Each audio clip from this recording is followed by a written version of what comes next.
todo, pero es que espectacular. Ya, perfecto. Ahí entró Martín. Justo entró cuando ya había cerrado la lista. Lo vamos a poner presente de inmediato. Entonces, tenemos... ¿Por qué no grabé? Porque me fue como el pico en la prueba, ¿no creí vos?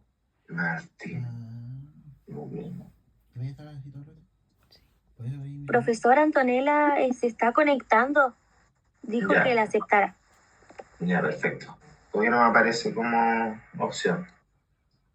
Y entonces, Florencia Vicencio sería la única que no tengo, Uy, la flor. que no está. No, Esa que no vi. tiene mi Ya. No. Ah, no, y Rodrigo Vargas tampoco. La verga tampoco. Rodrigo tampoco está. Ya. ¿Cómo está? Registrar. Yo sí estoy. Sí, no me apareció todavía que tengo que admitir a Ya, Antonio, profe. pero. Ya, ok. Bien. Ah, voy a cambiar el Chiquitito. puntero para que se vea bien. ¿Se ve bien el puntero ahí? Sí. Sí, se ve. Ya, perfecto. Lagueado, pero se ve. Bien, chicos, comenzamos con nueva unidad. Lamentablemente tiene que ser en esta forma. La modalidad no, ya se está volviendo recurrente, creo que la tercera vez o segunda, no lo tengo claro. Por suerte nos toca una cátedra, una clase expositiva, entonces no nos va a afectar demasiado. Es lo mismo que íbamos a revisar en clase, pero lógicamente cuando nos tocan esta suspensión o estos cambios de actividad en laboratorio se vuelve mucho más complejo. Hemos logrado sortearlo, pero no sé qué irá a pasar más adelante. Espero que tengamos la disposición de poder ir adecuando, porque al final está fuera de nuestras manos todas estas cosas. No sé. También hay, por ejemplo, en kinesiología estoy en paro, creo que mañana no tengo clase, no sé ustedes en qué situación están. Por ahí pedagogía en biología también me dijeron que estaban con un tema. Bueno, en esta fecha se empieza a poner caótico todo, así que ahí cualquier información, chicos, se le agradece para poder ir tomando con antelación los resguardos, las medidas o las adaptaciones que tengamos que hacer, ¿cierto?, para los contenidos y lo que nos queda del curso, que no es menor. Nos queda toda la tercera unidad, hay hartas actividades, hay hartas cosas que evaluar. Entonces, poder organizarlas en el tiempo que quedan, sobre todo con todos los otros cursos que ustedes van a tener y seguramente con reagendación de cosas, se vuelve complejo si lo hacemos encima. Entonces, yo me gusta organizar con tiempo, así que ahí les pido su colaboración en caso de que ocurran más cosas como esta. Bien, sistema renal, otro problema que tenemos es que precisamente la semana que viene es semana de salud integral, entonces nuestra unidad va a quedar cortada, porque nos toca la semana, más la cátedra, también tenemos una actividad el próximo, cuando volvamos del receso, entonces recién en el laboratorio nos vamos a encontrar, hay talleres renales, pero la buena noticia es que, fíjense, y de ahí viene semana papayo. Y después recién tenemos nuevamente 2 cátedras de renal. Entonces esta unidad va a quedar muy fragmentada por estos espacios que hay en el fondo de recesos. Por lo mismo, les pido a ustedes, cuando estamos volviendo acá a retomar la unidad, puedan repasar lo que vamos a ver ahora. Hoy día vamos a ver los principios generales del sistema renal, su estructura, sus funciones, y después vamos a ir, ¿cierto?, profundizando un poquito más la próxima clase. De todas formas, tanto acá como acá, en las 3 que quedan, yo voy a ir tratando de hacer memoria de lo que veamos hoy, ¿ya? Pero remito a lo que dije al principio del año, del curso. Para tener éxito en este ramo es importante que puedan también repasar ustedes en sus casas. Bien. Normalmente a mí me gusta interactuar con esto en clases, saber qué es lo que saben ustedes del sistema renal, qué es lo que piensan, si conocen sus estructuras. Dado la modalidad, no voy a generar esa instancia. Creo que lo hacemos mejor en cátedra cuando podamos poder interactuar. De todas formas, si hay alguna duda me pueden interrumpir, ningún problema. Y de todas formas también saben que tengo puntos de control. Entonces ahí les voy a, si hay alguna pregunta, algo que no haya quedado entendido de ese tema, lo podemos aclarar en ese punto de control. ¿Ya? Vamos a ver entonces qué es el sistema renal. No les voy a dar spoilers, es algo que lo vamos descubriendo. Cómo está constituido, son las estructuras principalmente, qué funciones tiene esa estructura, cómo aportan al funcionamiento final, que es en el fondo esta pregunta que está acá, que es el qué hace el sistema renal. ¿Ya? Profesor, ahora sí, antes de que empiece, Antonella está esperando en la sala, dijo. La acabo de aceptar. Ah, ya. Sí, gracias. Y profe, Sí, normalmente- gracias. Sí, Que no se no preocupe. me conectaba al computador, perdón por el retraso. Vale, Antonella, te dejé presente de todas formas, gracias. Sí, lo bueno es que tengo la pantalla acá de los participantes al lado izquierdo, entonces puedo ir aceptando ahí las personas que vayan ingresando. A veces se salen de la plataforma, no sé si es por un tema que la plataforma tiene algún problema o que las personas se salen, pero me pasó con el grupo anterior que constantemente se estaban saliendo y entrando. Bueno, insisto, estas son las preguntas centrales que yo hago normalmente en todos nuestros sistemas que hemos comenzado, nuestras unidades, y ojalá que al final de ella podamos responderla o sepan cómo responderla. Bien. Solo a modo de introducción y hablar un poquito de historia, que nunca está de más. Las primeras investigaciones o los primeros conocimientos que se obtuvieron sobre los riñones fue alrededor del año 1500 a.C., específicamente por la cultura egipcia, que empezaron a estudiar estos riñones, estos órganos, y se conoce como nefrología, disculpen, que tiene que ver directamente con la unidad funcional del sistema renal, que es la nefrona. Ya, ojo que lógicamente no fue solamente de los riñones, sino que los egipcios, la verdad, su conocimiento médico abarcaba todo el cuerpo en general. Fueron expertos mumificadores, los órganos se almacenaban, conocidos como cardiocentristas, que le hacían culto al corazón, encontraban que era el órgano más importante, y de hecho los guardaban en vasijas y por lo mismo tenían un cierto respeto por estos órganos. No así con el cerebro, que la verdad no lo consideraban algo tan importante. Ya sabemos que en la actualidad eso ha cambiado.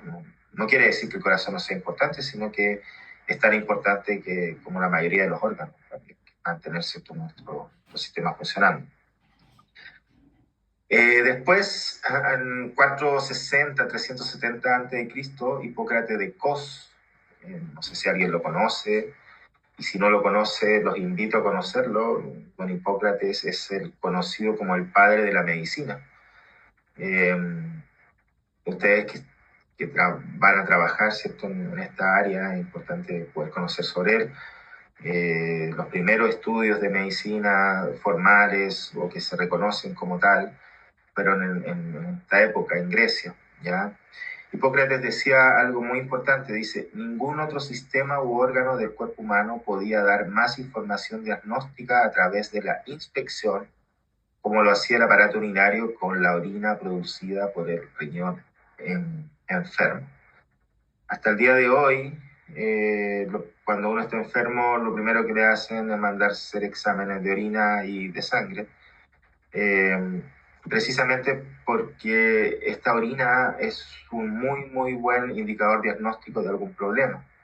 Ya lo decía Hipócrates, en ese tiempo no había el nivel de sofisticación, ¿cierto?, que tenemos ahora, pero se podía oler, se podía degustar, se podía ver la consistencia de la orina y lógicamente podíamos determinar si había algo que estuviera alterando nuestro sistema. Entonces, desde esa época ya era importante para el tema de la salud. Actualmente podemos ver los porcentajes de creatinina, de proteína, de tasas de filtración y así una serie de elementos más para poder determinar, ¿cierto?, cómo está funcionando nuestro sistema renal. Y bueno, y no solamente eso, también el sistema en general. Posterior a él, ya mucho más contemporáneo, don Ernest Starling, 1866-1967, un fisiólogo muy connotado de esa época. Ya, fíjense lo que dice. El riñón presenta en su más alto grado el fenómeno de la sensibilidad, el poder de reaccionar frente a diversos estímulos en la dirección adecuada para la supervivencia del organismo. Un poder de adaptación que casi da la idea de que una parte de su composición está dotada de inteligencia. Wow, un fisiólogo hablando de inteligencia de un órgano, es un poco raro, pero la verdad tiene un trasfondo y un argumento de decir esta frase, porque efectivamente nuestros riñones tienen esa capacidad, esa sensibilidad a reaccionar a diferentes estímulos que los vamos a ir dilucidando, ¿cierto?, a lo largo de la unidad. Pero fíjense cómo lo califica, así como incluso un nivel de inteligencia. Quizás al final de la clase o de la unidad van a entender un poco por qué dice esto Starling. Efectivamente, nuestro sistema renal tiene esa capacidad de adecuarse, de poder moverse, de poder reaccionar para poder mantener, ¿cierto?, este equilibrio que es una de sus funciones. Estoy haciendo spoilers.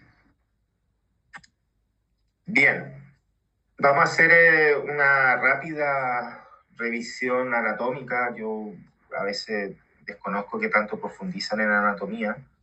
La verdad, a grandes rasgos los órganos son limitados en el sistema renal. Tenemos los dos riñones, ¿cierto?, que están acá, los uréteres, que son las que llevan el resultado, esta orina, ¿cierto?, que es después que se filtra la sangre, y la vejiga, que es más que nada un almacenamiento de esta orina que nos permite después eliminar cuando sea más adecuado. Lógicamente no tener la vejiga no es algo muy productivo estar eliminando orinas sin almacenarla.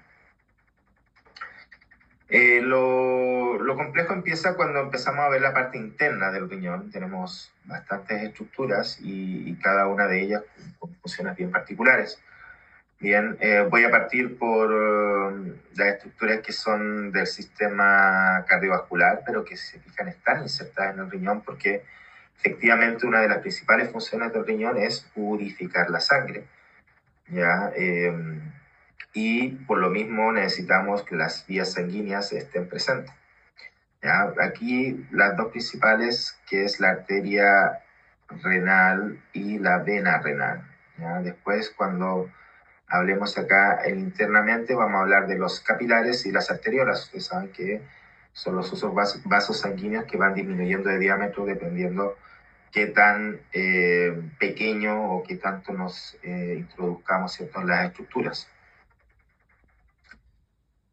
Cosas o secciones importantes del riñón, tenemos la corteza, que es esta sección de la pirámide hacia el exterior, se fijan ahí está muy bien marcado, corteza, y la otra es la médula, que sería la parte interna, desde la pirámide hacia el interior. Médula, corteza. Y estas estructuras que están acá se llaman pirámides, que es precisamente parte donde están imbuidas las nefronas. Ahí se pican, hay una nefrona que está ahí, que está ampliada, lógicamente a simple vista no se puede ver, son bastante pequeñas. Ya vamos a hablar sobre ella, unidad funcional del sistema renal. Después tenemos cáliz menor, que son los cáliz que reciben la orina generada de la filtración, ¿cierto? A través de los túbulos colectores de las nefronas, ya las vamos a ver. Cáliz mayor, que en el fondo recepcionan los cáliz menores. Pelvis renal, sería la recepción de todos los cáliz. Uréteres, y bueno, ahí están las otras estructuras que ya hemos mencionado. Hablemos entonces de nefrona. Acá tenemos un corte transversal, se fijan del riñón, hacemos un zoom, tenemos la pirámide que yo les había mencionado, ahí está con la pirámide, la médula que va desde la pirámide hacia abajo y la corteza de la mirada hacia el exterior. Y aquí están insertas estas nefronas que yo les menciono. Se puede ver aquí una de las estructuras que es muy conocida, que es la cápsula de Bowman, ¿ya? El asa de Henle, que es este que está hacia abajo, y el túbulo colector, que es este que está acá. ¿Ya? Esas son como estructuras generales, vamos a ir paso a paso describiendo cada una de ellas. Acá se puede ver también con un zoom, se fijan, cápsula de Bowman, glomérulo, asa de Henle, y está inserta, ¿cierto?, en estas pirámides que yo les había comentado. Se le conoce como nefrona o nefrón, cualquiera de las dos es un término ocupado, y ya lo hemos señalado, es la unidad funcional básica del riñón responsable de la purificación de la sangre. Cada riñón tiene alrededor de 1.000.000 y 1.300.000 nefronas por cada riñón, ¿ya? Y dice aquí que es la estructura encargada de la filtración, también se conoce como ultrafiltración o filtración glomerular, en la cápsula de Bowman, donde se encuentra el glomérulo. ¿Qué es el glomérulo? Que es lo que está dentro, ¿cierto? Que en el fondo es un ovillo de capilares muy particulares. Ustedes los mencionaban en el sistema cardiovascular, los famosos capilares fenestrados. Ya vamos a hablar un poquito de ellos.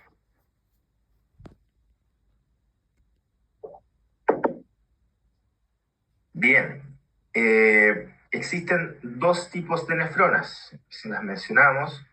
Ya, por un lado está la nefrona cortical y el otro es la nefrona yuxtamedular. Diferencias entre ellas, bueno, notoriamente se pueden ver la disposición del asa de Henle y el largo del asa de Henle. La nefrona cortical, la palabra lo dice, cortical, está más cerca de la corteza. Recuerden que la corteza está de aquí hacia arriba, está la corteza renal, y de aquí hacia abajo está la médula renal. Entonces, en las nefronas corticales, su ubicación es hacia la corteza y el asa de Henle es muy poco lo que ingresa a la médula. Ahí está la estructura para que no se pierdan. Ahí está la cápsula de Bowman, túbulo contorneado, asa, túbulo distal y el famoso túbulo colector. En el caso de la yuxtamedular, fíjense, ingresa mucho más en la médula, ya prácticamente el doble, y también está posicionada, ¿cierto?, más abajo. Las demás estructuras se repiten, son las mismas, solamente cambia la posición y el largo, como les comentaba, de esta estructura, que dígase de paso también tiene una variación funcional por lo mismo, porque entre más adentro está en la médula, las concentraciones en la médula afuera son mucho mayores. Entonces el proceso de dilución y de filtrado de la sangre en este tipo de nefrones es mucho más eficiente que en este tipo de nefrones. Bien, también cuando veamos el efecto de esto de la médula sobre los túbulos renales van a poder entender lo que les señalo. Vamos con las estructuras. Ya lo hemos mencionado, cápsula de Bowman y el glomérulo. El glomérulo es un ovillo, ya lo dije, de capilares fenestrados. Los capilares fenestrados son los que tienen estos orificios especializados y que permiten facilitar precisamente la filtración. Muy ad hoc, ¿cierto?, que esté este tipo de capilares presentes en este proceso de filtración o de ultrafiltrado. Aquí está arteriola aferente, glomérulo y arteriola eferente. Fíjense que la arteriola eferente, que iría acá, ¿cierto?, esta de acá arribita, nuevamente se empieza a envolver en los túbulos renales, precisamente para los procesos que vienen después, los procesos de secreción y de reabsorción. ¿ya? Estos capilares que se envuelven a los túbulos se conocen como capilares peritubulares, que están por el perímetro, ¿cierto?, de estos túbulos renales.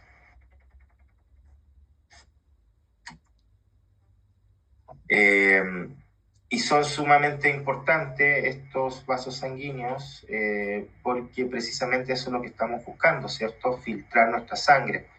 Y para poder filtrarla necesitamos que los capilares estén presentes, ojalá lo más presente posible para mejorar, ¿cierto?, el intercambio y no se generen cuellos de botella en el sentido de que no haya capilar disponible para poder generar este intercambio de elementos, de esta filtración. Y es por eso, fíjense, que está cubierto, completamente irrigado, ¿cierto?, nuestros riñones con estos vasos sanguíneos que están, ¿cierto?, envolviendo los capilares peritubulares.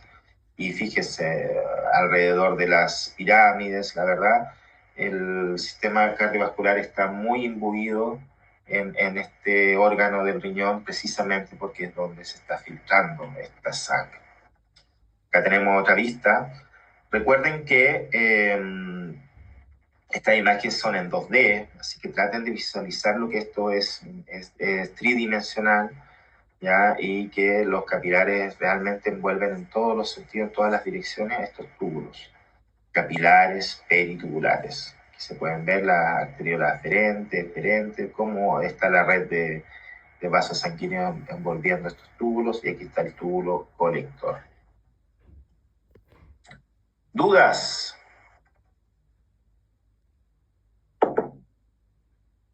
¿Qué hora es? Ya, salimos a las 11:15, ¿cierto? Sí, más que una horita. Bien, hemos visto estructuras generales del sistema, la nefrona, ¿cierto?, la unidad funcional, donde está dispuesta, los tipos de nefrona que hay, y sus estructuras, particularmente el glomérulo y la cápsula de Bowman. Vamos a ir interiorizándonos un poquito en las otras estructuras que las he mencionado, pero no he hablado de su función, que son el túbulo contorneado, el asa de Henle y el túbulo colector. Antes que eso, vamos a posicionarnos en este funcionamiento del sistema renal, ya general, y efectivamente para responder esta pregunta del qué hace nuestro sistema. Por un lado, y el más conocido, es el sistema excretor, ya que su principal función es eliminar, ¿cierto?, el volumen extra de la composición de líquidos que están en nuestros corporales. Ya excretan productos de metabolismo y sustancias extrañas como el amonio, el urea, el ácido úrico, metabolitos. Y también, no menor, porque de hecho tenemos una clase completa para esto, producen hormonas. Las producen y segregan hormonas a diferentes niveles para diferentes acciones. Y este es el que yo considero muy importante porque es transversal. El sistema renal es un sistema regulador, ¿ya?, que a través de la excreción y a través de estos mecanismos regulan, mantiene, ¿cierto?, un control, un equilibrio de cosas tan importantes como la osmolaridad y el volumen de los líquidos corporales, cuánta sangre, o sea, cuánto agua, cuánto líquido tenemos en nuestro cuerpo, muy, muy importante, cuánta concentración de soluto hay en ello, y el equilibrio de los electrolitos, cuánto sodio, cuánto potasio, cuánto calcio. Ustedes vieron en la primera unidad lo importantísimo de los equilibrios de estos iones, ya que permiten generar flujo de moléculas, ya sea al interior o al exterior de las células, tan importantes como en el impulso nervioso, en la contracción muscular. Cualquier desequilibrio de estos iones en nuestro sistema empieza a perjudicar todos los procesos metabólicos y necesarios para nuestro sistema. Se imaginan que el corazón empiece a tener problemas para la contracción, que los pulmones también no puedan ser eficientes y así sucesivamente. Entonces, este mecanismo, esta función del sistema renal toma mucha importancia porque no es exclusiva del sistema renal, de la excreción o de la pureza de la sangre, sino que también repercute en todos los otros sistemas. nosotros tenemos un rango, ¿cierto?, de nuestra normalidad, ya sea de pH, de temperatura, cantidad de agua, cantidad de sodio, de potasio. Lógicamente va variando en el día, si es que hay alguien que tiene una enfermedad, si es hombre, si es mujer, si es niño, si es abuelo. O sea, tenemos un valor de referencia, pero tenemos un rango de normalidad. Normalmente, ¿cierto? Cuando algo se sale de este rango de referencia, tenemos un mecanismo en nuestro sistema para volver a este rango de valor normal. Y eso se llama homeostasis. Precisamente lo que busca el sistema renal a través de todas estas regulaciones mantener esta homeostasis, que el sistema esté dentro de unos rangos normales de referencia. Si nos empezamos a salir de estos rangos es que empiezan las patologías como tal. Estos rangos también, dependiendo de las personas, van a variar. Hay personas que pueden tener rangos más amplios y aún están dentro de sus rangos normales, o viceversa. ¿Ya? Esas famosas tablas que hemos hablado, que yo se las mencioné en respiratorio, cardiovascular, son tablas precisamente que buscan estandarizar estos valores de normalidad. ¿Ya?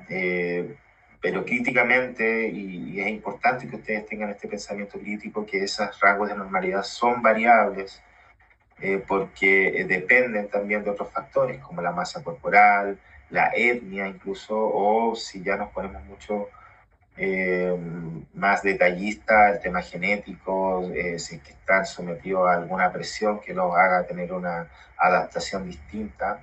Lo hemos mencionado con las tribus que viven en las altas montañas, que pueden tener fisiologías bien particulares. Entonces, es importante ese pensamiento crítico, que lo que está dicho en los libros, lo que está establecido, muchas veces hay excepciones. En la biología, en la fisiología particularmente, hay muchas excepciones. Bueno, cuando hablamos de homeostasis podemos hablarlo de general del cuerpo, pero también podemos referirnos a elementos particulares. Por ejemplo, cuando hablamos de homeostasis osmótica, estamos hablando de la concentración de solutos que existen en nuestro sistema. Y cuando hablamos de homeostasis de volumen, seríamos hablando de la cantidad de agua. La pregunta es, ¿cuánta agua tenemos en nuestro cuerpo? Ya, normalmente el dato más conocido es por porcentaje. El porcentaje normalmente rondan entre el 60 y 70% de agua, pero si lo llevamos a una persona, por ejemplo, el estándar de 70 kilos, ¿cierto? Tenemos alrededor de 42,6 litros, el 60% más o menos de agua. Serían 42 litros, 2/3 equivalen al líquido intracelular dentro de las células, gran parte de agua está dentro de nuestras células, y 1/3 está en el líquido extracelular, 14 litros. De estos 14, tenemos 3/4 que corresponde a la pared celular, 10,5 litros líquido intersticial, 1/4 solamente en el plasma de 3,5 litros. ¿Se fijan? Y aquí está el depende, o el que yo les comento de que efectivamente puede variar esta composición de agua. Entre menor edad los niños tienen un porcentaje mucho mayor, 90 en el feto, se fijan, recién nacido 80, 70, adulto promedio 60, 65, 70.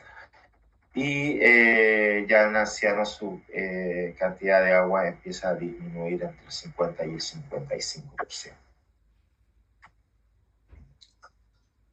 Es tan importante la hidratación de nuestro cuerpo, dado estos porcentajes tan grandes, que la capacidad de retención del líquido en el sistema es brutal.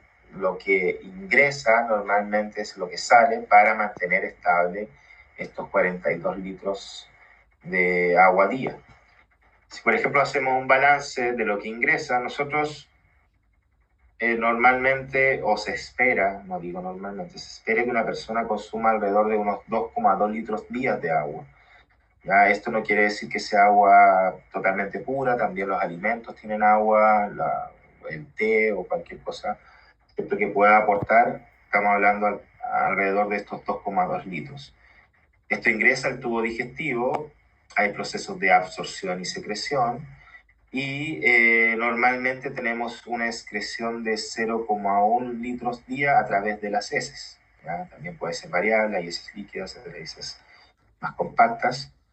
Y lo que se absorbió quedó, ¿cierto?, en este reservorio de agua que tenemos en nuestro organismo, que dijimos que era alrededor de 42 litros día. También podemos tener aportes del metabolismo celular, 0,3 litros días, y podemos tener pérdidas imperceptibles, como la sudoración, que serían 0,9 litros días. No todas las personas sudan de la misma manera, y va a depender también de la actividad. De estos 42 litros de agua que están en nuestro sistema, hay procesos en los túbulos renales de filtración, ya la hemos visto, secreción y de reabsorción. La reabsorción vuelve, ¿cierto?, el agua a este reservorio, y tanto la filtración como la secreción son las que llevan, ¿cierto?, agua a los túbulos renales. Fíjense en lo que nosotros eliminamos diariamente en orina, aproximadamente alrededor de 1,5 litros días a través de la orina. Entonces, si hacemos el balance, 2,2 litros de ingesta, 0,3 litros de metabolismo, da un total de entrada de 2,5 litros día. Y las salidas serían 0,1 litro a través de las heces, 0,9 a través de la sudoración y 1,5 a través de la orina. Sumamos 2,5, es decir, estamos en balance.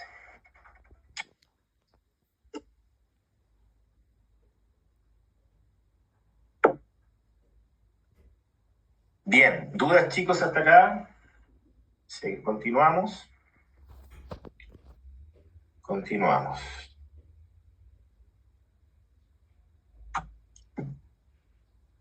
Entonces, lo que hemos logrado en la filtración de la sangre es el primer proceso, ¿cierto?, que ocurre en la cápsula de Bowman en el glomérulo, ¿ya? Y el proceso que viene después de eso es precisamente la formación de la orina, que es lo que vamos a eliminar. Ese 1,5 litros que eliminamos se realiza a través de este proceso. Aquí está bastante simplificado, se fijan, están los riñones, está la sangre, que es la que estamos filtrando, y nosotros filtramos 180 litros días de sangre. ¿Ya? Es una cantidad enorme, y de ese filtrado solamente eliminamos 1,5 litros de orina. Entonces, ¿qué pasa con los otros 178,5 litros que se filtran? Bueno, son reabsorbidos a nuestro sistema. Es por eso tan importante el proceso de reabsorción. Si nosotros todo el agua que filtráramos la elimináramos a través de la orina, lógicamente tendríamos que estar tomando agua constantemente y no se podría volver eficiente. La orina que eliminamos, si bien el 95% es agua, ¿ya? Tenemos porcentaje de bilirrubina, a todo esto 0,01%, a todo esto es lo que le da el color amarillo de la orina. Urea 2%, ácido úrico 1,5%, creatinina 0,6%. ¿Podemos cambiar esta composición? Sí, claramente. Si nosotros estamos deshidratados, el porcentaje de agua que tiene que tener la orina no nos conviene que sea tan alto.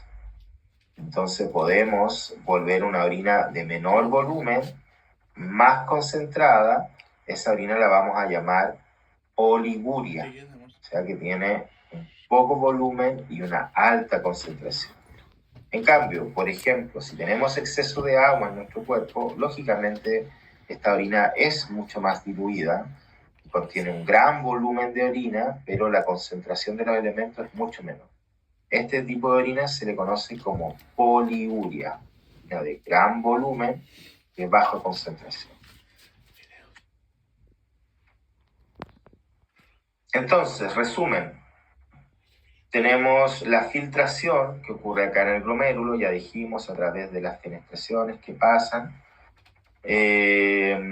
Después viene la reabsorción, o sea, lo que se filtró, nuevamente vuelve al túbulo, al capilar, ya se reabsorbe. Y después tenemos el otro proceso que es la secreción tubular, que elementos que hay en el capilar vuelven al túbulo renal. Y por último es la concentración, que es lo que ocurre acá en el túbulo colector. ¿Ya? Acá está seccionado por cada una, pero la verdad la secreción y la reabsorción ocurre aquí en el túbulo contorneado proximal y también en el túbulo contorneado distal. Y acá también hay procesos de secreción y de reabsorción. Pero es más que nada para simplificar la imagen. Vamos a interiorizarnos en cada uno de ellos para entenderlos cómo ocurren estos procesos tan importantes para la formación de la orina y esta composición. El que pueda ser una orina concentrada o una diluida va directamente relacionado con estos procesos que estamos evaluando, de la filtración, secreción y reabsorción. Y bueno, y la concentración, que es la última parte. Partamos con filtración. De alguna manera ya lo hemos visto, ingresa, ¿cierto?, la sangre no depurada a través de la arteriola aferente, recorre, ¿cierto?, todo este glomérulo y sale por la arteriola, disculpen, acá están al revés, aferente acá está arriba y eferente está acá abajo. La verdad la posición es un poco irrelevante porque esta vista es bidimensional, pero recuerden que las nefronas y bueno, la mayoría de nuestros órganos están en 3D, ¿cierto? En tridimensional. Entonces, fíjense que acá tiene dos colores. Dice, en azul están otros solutos y en verde dice proteínas. Y fíjense que lo único que se filtra son otros solutos. Las proteínas, se fijan, no pasan por acá. Es decir, si nosotros tenemos proteínas acá en el espacio Bowman, quiere decir que nuestro sistema no está funcionando bien. Es por eso que cuando hacen exámenes de orina, si hay proteínas es porque tenemos algún problema. Acá tenemos un corte sagital del glomérulo, se fijan, y acá se puede ver claramente. Aquí están las fenestraciones que yo les comentaba, estos agujeros de los capilares. Estos son capilares, capilar 1, capilar 2, capilar 3. Se acuerdan que está un corte sagital. Y estos capilares tienen estas fenestraciones que permiten y facilitan, ¿cierto?, el intercambio, la difusión, filtrado en este caso, de elementos, en este caso por tamaño. ¿Ya? Acá lo que va a poder traspasar es netamente por tamaño. Yo lo llamo básicamente un colador. El colador, ustedes tienen coladores de diferentes diámetros. Entre más pequeñito el diámetro, ¿cierto?, más difícil que pueda atravesar el elemento. ¿Qué no va a pasar? Ya dijimos proteínas, pero tampoco glóbulos rojos. Ahí pueden ver claramente la dimensión de un glóbulo rojo versus el tamaño de una fenestración. Entonces, los glóbulos rojos, glóbulos blancos, células sanguíneas en general, no traspasan esta barrera, ¿cierto?, fenestrada de capilares. Se mantienen en el torrente sanguíneo. Bien, entonces la pregunta es, ¿cómo se filtra? Ya dijimos que es por el tamaño, pero ¿a qué velocidad se filtra? ¿Cuánto se filtra? Todos los elementos se filtran de la misma manera, hay algunos que se filtran más fácilmente. Bueno, todo eso trata de resolver esta ecuación, la ecuación de Starling, el fisiólogo que les mencioné que hablaba de la inteligencia del sistema renal. Él propuso esta fórmula, ¿ya?, para poder describir cómo ocurre este filtrado o ultrafiltrado.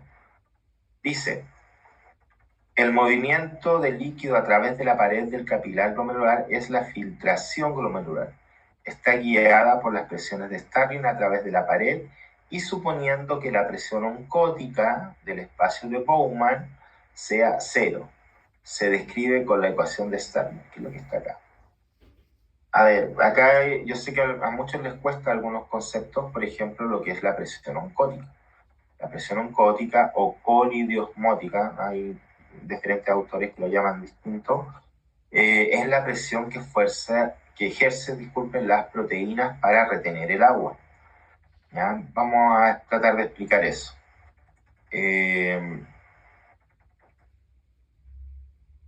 Esta es la fórmula. TFG, tasa de filtración glomerular. Estamos midiendo cuántos ml pasan por minuto, ¿cierto?, a través del glomérulo y llega, ¿cierto?, al espacio de Bowman. Después tenemos la KF, que es una conductancia hidráulica o un coeficiente de filtración. Esto es específico de la molécula que estemos hablando, o sea, por ejemplo, el sodio, el potasio, la urea, todos esos tienen diferentes coeficientes de difusión y de filtración. Y después tenemos las presiones, las descritas, ¿cierto?, por Stalling. Por un lado tenemos la presión hidrostática en el capilar glomerular. Hidrostática, la palabra lo dice, presión de agua. Ya nuestra sangre, nuestro plasma tiene agua. Entonces, esta sangre ejerce una presión y se llama presión hidrostática en el capilar, cuando está acá. Pero en el espacio de Bowman, que es el que está acá abajo, también existe una película de agua y por lo tanto tenemos una presión hidrostática en el espacio de Bowman. Y por último, tenemos la presión oncótica en el capilar glomerular.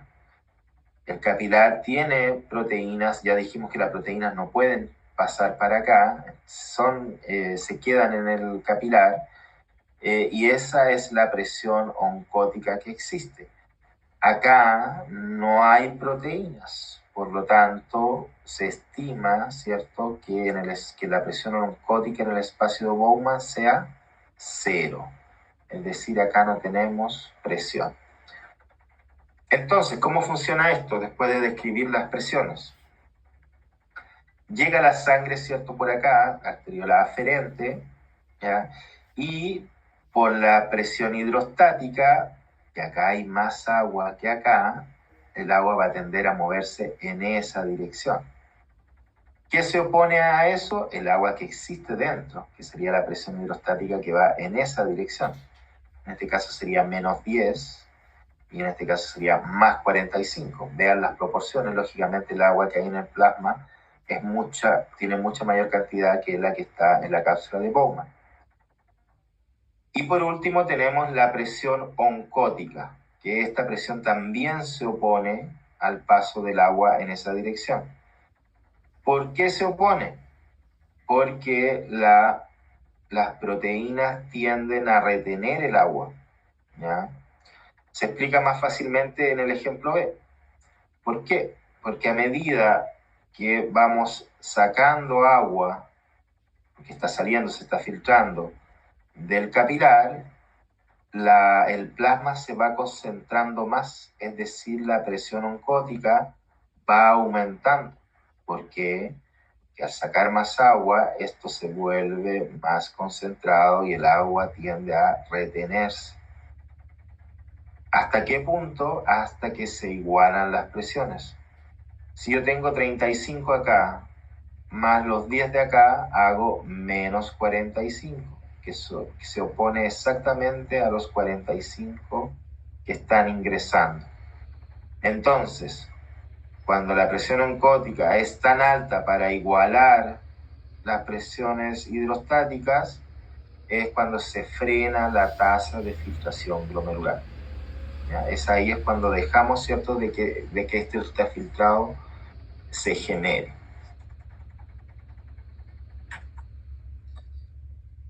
¿Cómo controlamos esta tasa de filtración glomerular? Efectivamente tenemos la capacidad de controlar cuánto se está filtrando y esto lo logramos a través de hormonas. Estas hormonas intervienen y generan vasoconstricción. Podemos generar una vasoconstricción en la arteriola aferente o una vasoconstricción en la arteriola eferente. Si nosotros generamos constricción acá, ¿ya? ¿Qué va a pasar con el flujo plasmático renal? El flujo plasmático renal es la cantidad, ¿cierto?, de sangre que está circulando por el capilar. Si nosotros apretamos acá, el flujo va a disminuir. Si nosotros disminuimos el flujo, la presión hidrostática, ¿cierto?, del plasma va a disminuir porque tenemos menor flujo. Si tenemos menor flujo y menor presión, vamos a tener una tasa de filtración glomerular menor.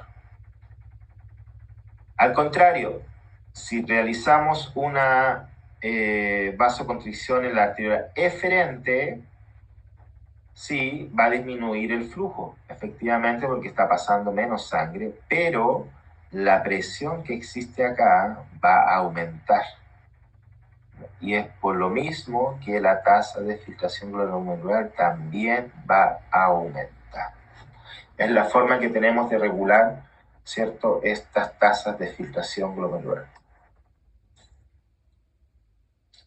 Ya lo había mencionado, que la forma de filtrar es por el tamaño, en el ultrafiltrado. ¿Y qué es lo que pasa? Cualquier molécula pequeña, como máximo 7 kilodalton, el agua, la glucosa, los aminoácidos, el sodio, la urea. Y lo que no pasa son las moléculas grandes como las proteínas y las células sanguíneas. ¿Dudas? ¿Consultas? Métanse. Ya, me quedan 12 diapositivas. Ya vimos el mecanismo de filtración glomerular, las presiones de Starling. Insisto, está el capítulo ahí de Linda Constanzo, repásenlo. ¿Qué significa la presión oncótica, coroidosmótica, la presión hidrostática, en qué direcciones van y cómo esto afecta a la tasa de filtración glomerular? Ya están directamente relacionadas, porque las tasas de filtración, en el fondo lo que están evaluando es qué tan eficientes son sus riñones. Si sus riñones tienen una tasa de filtración muy baja, quiere decir que no están logrando filtrar estos 180 litros de sangre diaria y por lo tanto podemos tener exceso de toxinas. Entonces es por eso tan importante entender esta tasa de filtración glomerular y cómo la podemos controlar. Bien, continuemos. Estamos acá, ¿cierto? En la filtración, ultrafiltrado. Lo que se filtró, que ya dijimos que es todo por tamaño menor a 7 kilodalton, llega a este espacio que se llama espacio de Bowman. Inmediatamente después, en el túbulo contorneado proximal, empiezan los procesos de reabsorción y de secreción. Pues continúa esta orina, a todo esto esta se llama orina primitiva, porque es la orina inicial, que no va a ser igual su composición a la orina que salga acá, en el túbulo colector. Esta orina sigue su camino por el asa descendente y por el asa ascendente. En este caso solamente hablamos de reabsorción, no hay secreción acá. Y en el túbulo contorneado distal nuevamente tenemos secreción y reabsorción, al igual que en el túbulo colector. Entonces, ¿cómo ocurre la reabsorción? ¿Cómo, después de traspasar ciertos los elementos acá al espacio de Bowman, cómo se reabsorben a este capilar, cierto, que envuelve a los túbulos renales? Recuerden, la reabsorción va en esa dirección, hacia el capilar, y la resecreción viene del capilar a el túbulo renal. Dijimos que la tasa de filtración es de 180 litros día. ¿Qué pasa entonces de esos 180 litros día? ¿Por qué solamente eliminamos 1,5 en orina? Y es precisamente por esta capacidad de reabsorción que tiene el sistema. Fíjense el agua. El agua se filtra 180 litros días, pero se reabsorbe en 178,5. Es decir, el 99,2% es reabsorbido, ¿cierto?, en estos procesos de reabsorción de agua. La glucosa, 800 miliomoles de filtración, 800 miliomoles de reabsorción. Es decir, se reabsorbe el 100% de la glucosa. También, si tiene exceso de glucosa en su sangre, o sea, en su orina, es porque tiene un problema. En estricto rigor, la normalidad es que uno reabsorba toda la azúcar, toda la glucosa que está presente en esta sangre. Bien, el sistema la glucosa es energía, lógicamente no le conviene andarlo desperdiciando gratuitamente. Lo mismo el agua, 70-60% de composición no podemos desperdiciarla sin tener un mecanismo de reabsorción eficiente. Tenemos urea. La urea es la que se sale del esquema. Fíjense que solamente se reabsorbe el 50%. Y es lógico entenderlo porque efectivamente nuestra orina, una de sus principales componentes es la urea. Y bueno, los demás, todos muy cerca del 90 y tantos por ciento, porque efectivamente el porcentaje de reabsorción es bastante alto en todos los elementos filtrados. Y es por eso que logramos tener una orina solamente de 1,5 litros en promedio. ¿Ya? Ahí es cuando toma realce la importancia de estos procesos de reabsorción y secreción.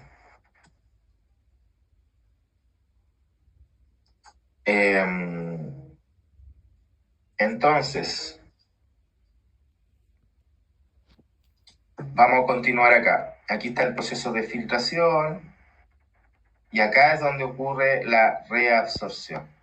¿Cómo ocurre la reabsorción? Por diferentes mecanismos. Aquí voy a hacer mención de la primera unidad. Nosotros vimos transporte a través de membrana y dependiendo del tipo de molécula y de las concentraciones que existían, eran los mecanismos que se iban a ocupar. Por ejemplo, acá dice que el transporte de cloro es a través de transporte pasivo. ¿Por qué? Porque seguramente hay menos cloro afuera y se mueve a favor de gradiente. ¿Se fijan? El transporte de sodio es activo, ¿ya? Entonces tenemos bomba de sodio y potasio seguramente, u otro tipo de transporte como cotransporte para mover activamente el sodio. El agua, dice, sigue a la sal por osmosis. Efectivamente, el agua se va a mover siempre donde está más concentrado, ¿ya? Y sal habla del cloruro de sodio. Acá tenemos sodio y aquí tenemos cloro, ¿ya? O sea, si estos dos se están moviendo de adentro del túbulo al capilar, también el agua va a tender a seguir esa dirección. Los mecanismos van a ser variables. Se fijan, acá tenemos cotransporte de cloro con sodio, tenemos agua, en este caso, bueno, ahí falta la acuoporina, que también es una proteína, sodio, glucosa, cotransporte, sodio, vitaminas, bueno, y así sucesivamente. Los mecanismos van a ser variables en función de los elementos que sean transportados. Bueno, dígase de paso, esta es la reabsorción y la secreción es idéntica a esto, solamente que lo que cambia la dirección. En este caso salen, ¿cierto? Pero en la secreción ingresarían al tubo. ¿Ya? Y nuevamente también pueden haber cotransporte, contratransporte, difusión facilitada, difusión simple, netamente evaluando el tipo de elemento que queramos traspasar y en qué concentraciones se encuentra, ¿ya? Que eso va a determinar si es a favor o en contra del gradiente de concentración. Bien, sigamos con el concepto de la especialización de los túbulos renales. ¿Ya? Lo mencioné recién, lo que ocurre en el túbulo proximal es distinto a lo que ocurre en el asa higiene y lo que ocurre en el túbulo distal. A esto se le conoce como especialización tubular. Recuerden que aquí está la cápsula de Bowman, bueno, no se visualiza, túbulo proximal, asa descendente, asa ascendente, túbulo distal y el túbulo colector. Posicionémonos, recuerden que de aquí hacia abajo está la médula y de aquí hacia arriba está la corteza. Fíjense lo que ocurre con el gradiente osmótico medular o de la médula. Entre más profundo en la médula, las concentraciones osmóticas del medio son enormes, hasta 1400 miliosmoles de concentración. Entonces, si este túbulo, que a todo esto es permeable al agua, se va introduciendo en este medio que es mucho más concentrado, el agua por osmosis tiende a salir, ¿cierto? Y acá, cuando empieza a subir esta orina primitiva, este túbulo ascendente es impermeable al agua y por lo tanto solamente se realiza reabsorción de sodio, de potasio y de cloro. En esta ascendente el agua no está permitida, o sea, no tiene la capacidad de poder salir porque es impermeable al agua. Y después viene el túbulo colector. Creo que esta imagen lo explica súper bien referente a cómo ocurre este proceso. Se fijan, acá viene la orina primitiva desde el espacio de Bowman, ingresa al asa descendente, después del túbulo contorneado, con 300 milimoles de concentración de esta orina primitiva. A medida que va ingresando a la médula, esta orina se va concentrando. ¿Se fijan? 600, 800, 1000, 1200, 1400. ¿Por qué? Porque el agua va saliendo a través de osmosis. Si vamos sacando agua de la orina, esta orina se va volviendo más concentrada. ¿Hasta qué punto? Hasta 1400. Lo mismo que el medio que está afuera, 1400. Ahí es cuando frena la osmosis. Y a medida que empieza a subir, se empieza a diluir. ¿Por qué? Porque esta sección es impermeable al agua. Entonces, como no puede salir agua, ¿qué es lo que sale? Sale el soluto, sodio y cloro. Y si que estamos sacando solutos de esta agua o esta orina primitiva, se va diluyendo. 1800, 600, 200, 100. Es decir, después de todo este mecanismo pasó de estar en 300 milimoles a llegar a 100 milimoles de concentración. ¿Se fijan? Hubo una dilución de esta orina. Dado las características estructurales de estos túbulos, no es de extrañar que hayan diferencias. Por ejemplo, fíjense que acá en el túbulo proximal tiene mucha mayor cantidad de, se llaman microvellosidades, que son estas que están acá en la parte apical. Y lo que busca estas vellosidades, es aumentar la superficie de intercambio. Ya dijimos que en el túbulo proximal la cantidad de reabsorción y secreción es enorme. Y por lo mismo también tenemos alta cantidad de mitocondrias presentes. ¿Por qué? Porque hay procesos que requieren energía para poder secretarse o reabsorberse. Compárenlo con el túbulo distal. Se fijan, no tenemos casi nada de microvellosidades y también han disminuido las mitocondrias, precisamente porque en esta sección el túbulo genera mucho menos secreción y reabsorción. En esta tablita está muy claro lo que ocurre en cada uno de los segmentos, y aquí están las sustancias que reabsorben y las sustancias que se secretan. ¿Se fijan? En el túbulo proximal es donde hay mayor actividad. En el asa descendente solamente agua, donde hay una concentración de la orina. El asa de Henle ascendente dijimos que era impermeable al agua y se intercambia sodio, cloro, potasio, magnesio y calcio. No hay secreción. En el túbulo distal, ¿se fijan? Comparamos el túbulo distal con el túbulo proximal, son bastante distintos la cantidad de elementos que se secretan y la cantidad de elementos que se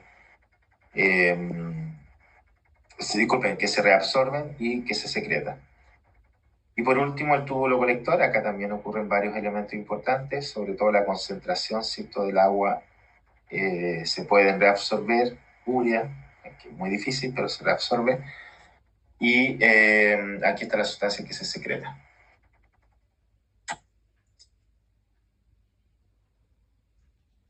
Llegamos al último proceso, que es el proceso de la concentración de la orina. No sé. ¿Ya? Y esto ocurre en el túbulo colector. Y se pueden dar dos situaciones. Por un lado, cuando el túbulo colector es impermeable al agua, ya la orina que llegó con 100 milimoles de concentración se va con los mismos 100 milimoles a excretar. ¿Por qué? Porque como es impermeable el agua, a pesar de que afuera hay una mayor concentración, el agua no va a salir. Por lo tanto, tenemos una orina de gran volumen, pero con una concentración bastante baja. En cambio, si nosotros necesitamos retener agua en nuestro sistema, el túbulo se permeabiliza al agua, ¿ya? Y de esos 100 que estaba concentrada, empezamos, ¿cierto? Disculpen, diluida, empezamos a sacar agua, sacar agua, sacar agua. ¿Por qué? Porque afuera, recuerden que está más concentrado, estamos en la médula, hasta llegar a 1400, igualando la concentración del medio.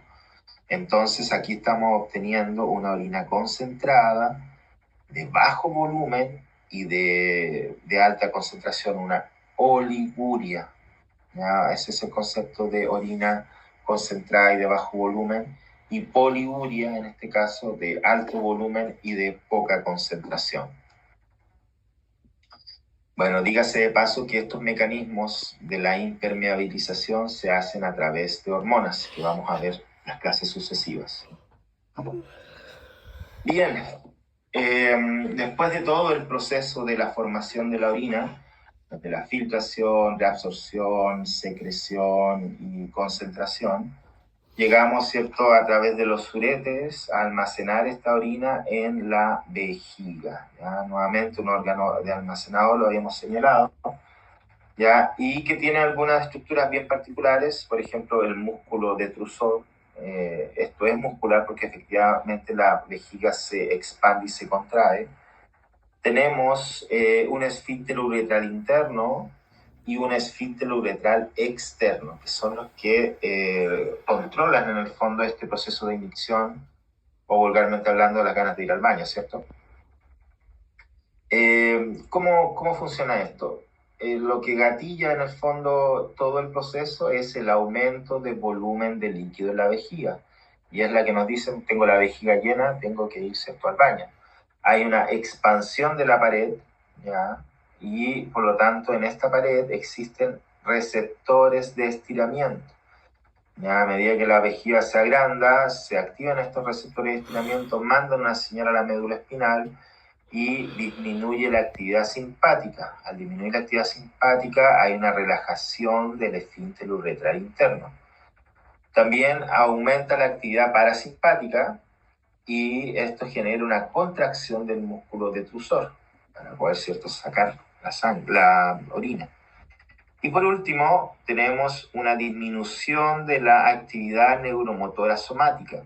Ojo que acá en esta vía es la que nosotros tenemos control. Nosotros podemos controlar el esfínter externo y poder aguantar un tiempo, ¿cierto?, la orina. La actividad simpática relaja el esfínter uretral interno, aumenta la contracción del músculo detrusor, y por lo tanto entre ambos generamos la apertura del esfínter interno. Acá nosotros logramos que se abra el esfínter externo, y entre los dos generamos la micción. Esta vía es bien particular porque, por ejemplo, los niños la tienen que aprender a controlar el esfínter externo, y los adultos, los abuelos, empiezan a perder la capacidad de poder controlar. ¿Se fijan? Entonces es algo que igual es variable. Incluso en las mujeres que han tenido hijos recientemente o que tuvieron algún problema, puede quedar muy sensible este esfínter y cuesta controlar, ¿cierto?, el tema de la orina. Es muy normal que las mujeres después del embarazo puedan sufrir accidentes de micción sin control. ¿Ya? Bueno, a las mujeres les cambia completamente la fisiología de ser mamá, entonces es parte de estos efectos que lógicamente no son permanentes, pero son provocados por esto. Bien, dudas, consultas. Llegamos al final, chicos, me quedan solamente 2 diapositivas. Hemos visto los procesos de formación de la orina, cómo ocurren en cada uno de ellos en la filtración o ultrafiltración en la cápsula de Bowman con el glomérulo. Después vienen los procesos, ¿cierto?, en los túbulos contorneado proximal, la reabsorción muy importante de la glucosa, del agua particularmente y otros elementos que son importantísimos. Y también la secreción, también hay mecanismos de secreción tanto acá en el proximal como en el distal. Vimos que en el asa descendente lo que sale es el agua. A medida que más nos introducimos en la médula, más concentrado está en medio y por lo tanto tiende a salir mayor cantidad de agua. Cuando empieza a subir esta orina primitiva por el asa ascendente, empezamos a sacar cloro y sodio y por lo tanto esta orina se vuelve más diluida hasta llegar a 100 miliosmoles que dijimos acá en el túbulo colector, donde ocurre la concentración de la orina, donde podemos empezar a, ¿cierto?, extraer esa agua que necesitamos, por ejemplo, para reabsorción, si es que tuviésemos deshidratación o algo por el estilo. Entonces, esta orina que cambia su composición es vital para mantener esta homeostasis, este equilibrio que hemos señalado, que incluso decía Starling que lograba el riñón en base a esta inteligencia o esta hipersensibilidad. O sea, el riñón, o sea, el sistema reconoce cuando tenemos algún problema con el pH, con la presión, con el volumen sanguíneo, con el volumen de los protones. Cualquier alteración de esos elementos, el sistema renal va a reaccionar para compensar y contrarrestar, ¿cierto?, estos saltos o puntos que puedan ir fuera de esta línea de homeostasis que yo les señalé anteriormente. Bien, próxima clase vamos a hablar de las hormonas renales, también vamos a hacer un pequeño repaso de lo que hemos visto hoy. Como les digo, las hormonas son tan importantes como lo que hemos visto porque efectivamente son las vías de acción para generar esta regulación, esta homeostasis que yo les he señalado. Capítulos de libros, se lo voy a hacer llegar a Valentina. De todas formas, ahí están algunos videitos que les van a servir para apoyo, para repaso. ¿Alguna duda, chicos? ¿Algo?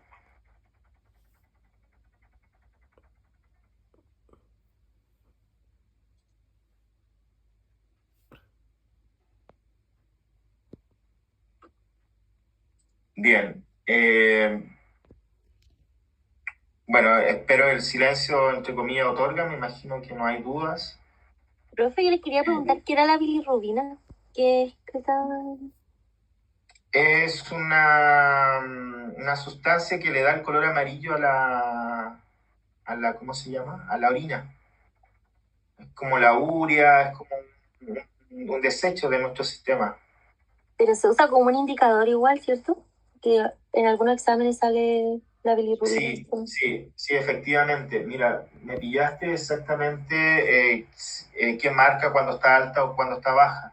Eso no lo sé, habría que averiguarlo. Pero sí, ahora que lo pienso, cuando uno se hace exámenes, también te piden el tema de la bilirrubina. Podríamos preguntarle a alguno de nuestros asesores de inteligencia artificial. A ver, para que no quede la duda.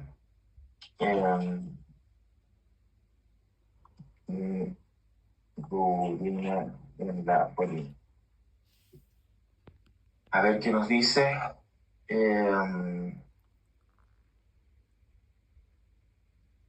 Dice la bilirrubina en la orina, denominada bilirrubina, generalmente indica un problema relacionado con el hígado o las vías biliares. En condiciones normales, la orina no debería contener mucha bilirrubina detectable. La bilirrubina es un pigmento amarillo que se produce por la degradación de la hemoglobina de los glóbulos rojos envejecidos. Por ahí va el tema del problema de la presencia de bilirrubina. ¿Se entiende? Profe, gracias. Ya. La verdad, chicos, ustedes saben que yo no me gusta interiorizarme mucho en fisiopatología. Lógicamente, a veces es inherente porque la fisiología muchas veces se entiende de esa manera, pero yo sé que ustedes después tienen fisiopatología, entonces ahí lógicamente pueden ahondar mucho más en los problemas que se pueden dar en los distintos sistemas. Pero aquí por lo que veo, efectivamente, normalmente es un indicador de problema hepático, tema de la bilirrubina. Bien, chicos, son las 11:05. Si no hay más preguntas, los dejo liberados. Nos vemos la próxima semana. No, la próxima semana hay receso. Ya no nos vemos hasta la actividad colaborativa. ¿Cierto? Sí. Pero eso es con microbiología y proceso. Sí, todos juntos. Bien, que tengan buena semana.